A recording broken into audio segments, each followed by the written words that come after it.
इतिहास में केवल कुछ ही व्यक्तियों को महान योद्धा और महान संत दोनों के रूप में रखा जा सकता है। माता बाग कौर उन चंद लोगों में से एक है। उन्हें मुगलों के खिलाफ लड़ने वाली योद्धा के रूप में जाना जाता है और उन्हें सिख समुदाय द्वारा एक संत के रूप में भी आरक्षित किया गया है। उन्हें पंजाबी भाषा में माई भागो भी कहा जाता है, जिसका अनुवाद माँ शेरनी होता है।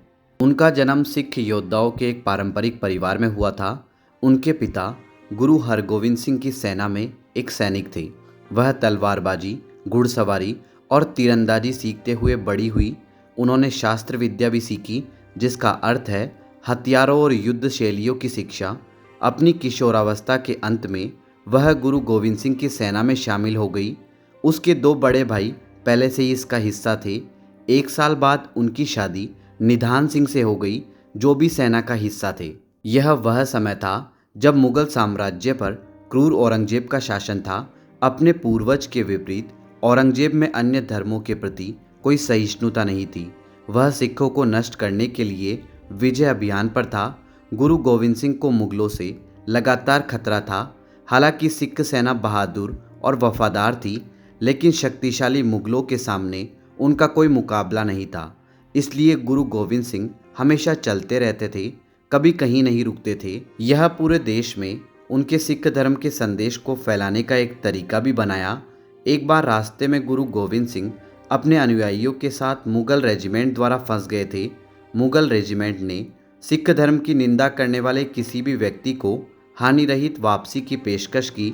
गुरु गोविंद सिंह के 40 लोगों ने उनका नेतृत्व छोड़ दिया और भाग गए। किसी तरह गुरु गोविंद सिंह और उनके लोग सफलतापूर्वक बच निकले, लेकिन मुगल उनके पीछे थे। इन घटनाओं की खबर बागकौर तक पहुंची। उन्होंने गुरु गोविंद सिंह की मदद के लिए सेना की एक इकाई का नेतृत्व किया। रास्ते में उनकी मुलाकात 40 लोगों के एक समूह से हुई, जिन्होंने गुरु गोविंद सिंह को धोखा दिया था। बागकौर ने उनसे एक प्रेरक वार्ता की। उन्होंने जोर देकर कहा कि वे वापस आएं और मुगलों के खिलाफ लड़ने में मदद करें। उनमें से अधिकतर लोग बागकौर के ही गांव के थे। उनके शब्द उन शब्दों का प्रतिनिधित्व करते हैं जो उनका परिवार घर पहुंचने के बाद कहेगा। प्रेरित और उत्साहित होकर उन्हें कौर की सेना के साथ जोड़ दिया गया। अपनी यात्रा के बीच में उनकी मुलाकात मुगलों से हुई। उनके पास ऊंचे आधार थे और इसलिए उन्होंने हमला करने का फैसला किया। बागकौर को पता था कि परिणाम के बावजूद वे गुरु गोविंद सिंह को सुरक्षित क्षेत्र तक पहुंचने के लिए पर्याप्त समय देंगे। लड़ाई सुबह सुबह शुरू हुई। कौर की सेना ने ऊंचे स्थानों से तीरों की वर्षा की और मुगलों के पास छिपने के लिए कोई जगह नहीं थी।